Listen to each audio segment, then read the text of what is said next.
Добрый день, я Андрей Ажаровский. Я приехал в Якутию, чтобы участвовать в общественных слушаниях по проекту строительства Якутской атомной электростанции.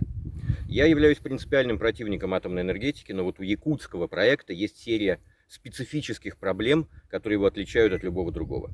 Во-первых, это реактор малой мощности, его экономическая эффективность будет глубоко отрицательной. Есть похожий проект плавучей атомной станции, тоже ледокольные реакторы были переоборудованы для использования, для производства электроэнергии, а не для того, чтобы двигать ледоколы. И я могу привести цитату государственного чиновника, Герман Греф тогда работал в правительстве, он сказал, что электроэнергия плавучей атомной станции в 7 раз дороже, чем любая другая.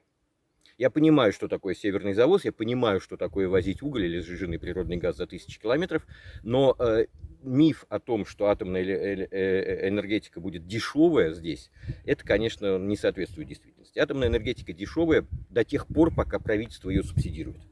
Росатом у нас часть государства, это государственная корпорация. Я очень надеюсь, что в ближайшее время в стране будут какие-либо перемены. Мы знаем, что перемены сопровождаются очень часто ухудшением финансовой ситуации, и как только государство перестанет субсидировать Росатом, такие проекты, как Якутская АЭС, просто накроются по причине отсутствия финансирования. И если станция будет запущена, то она тоже имеет риск не состояться как экономически прибыльный проект. Может быть, не построят рядом вот тот самый горно-обогатительный комбинат, о котором постоянно идет речь на месторождении Кючуз.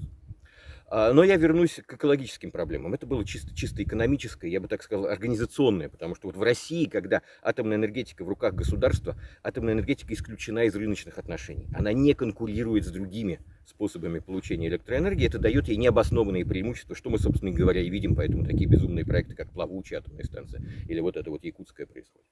Итак, что вам предлагают?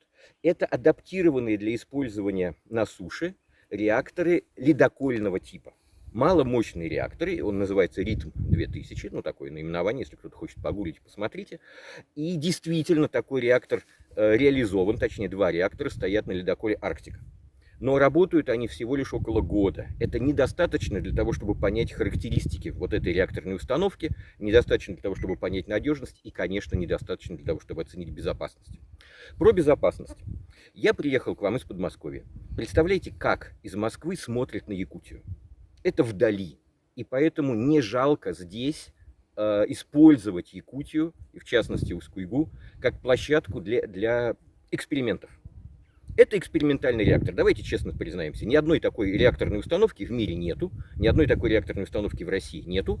И заработает она или нет, будет безопасно или нет, взорвется или нет, будет показано на опыте. Росатому очень хочется выйти на рынок, на мировой рынок ядерных технологий. Этот рынок схлопывается, от атомной энергетики большинство стран отказываются. Лишь несколько стран продолжает вот с упорством достойного лучшим строить атомные станции, Россия в их числе, но сейчас не об этом. Поэтому я четко понимаю, что проект не ориентирован на Якутию. Для Росатома им надо построить вот этот экспериментальный энергоблок хоть где-то, чтобы потом пытаться его продавать. Точно такая же была история с плавучей атомной станцией, я постоянно буду к этому возвращаться. Я просто помню, когда начинался этот проект, и Росатом говорил, вот мы построим один экспериментальный, у нас будет 30 заказов, у нас будет 40 заказов на такие энергоблоки. Посмотрите, идите в интернет, погуглите, ни одного заказа. Атомная энергетика в мире сокращается. Доля атомной энергетики в общем мировом производстве электроэнергии сокращается. Это мировая тенденция.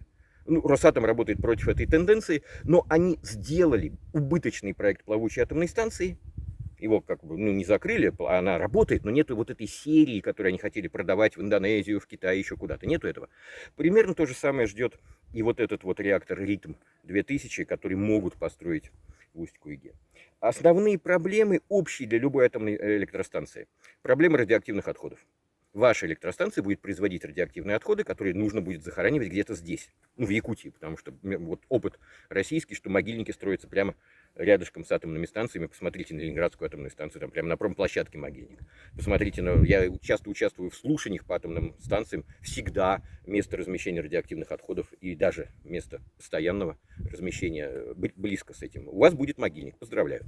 Второе, конечно, безопасность. Конечно, безопасность. Реактор не опробованный, но снова, вот как бы вдали, там, где поселок меньше 700 человек населением, наверное, можно будет в случае плохой ситуации эвакуировать эти самые 700 человек поселка Усть-Куйга. Но нужны планы. Министерство по чрезвычайным ситуациям, у вас должен быть план эвакуации населения поселка. Поселок находится в 5 километрах от планируемой атомной станции.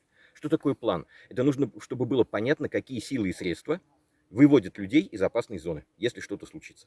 Я так понимаю, там единственный серьезный путь эвакуации – это река, значит, нужны плавсредства, чтобы 700 человек погрузить и в течение нескольких часов вывести. Потому что опыт мировой аварий, что Чернобыль, что Фукусима, показывает, что неготовность, недооценка рисков аварий для населения приводит к серьезным последствиям, большим проблемам.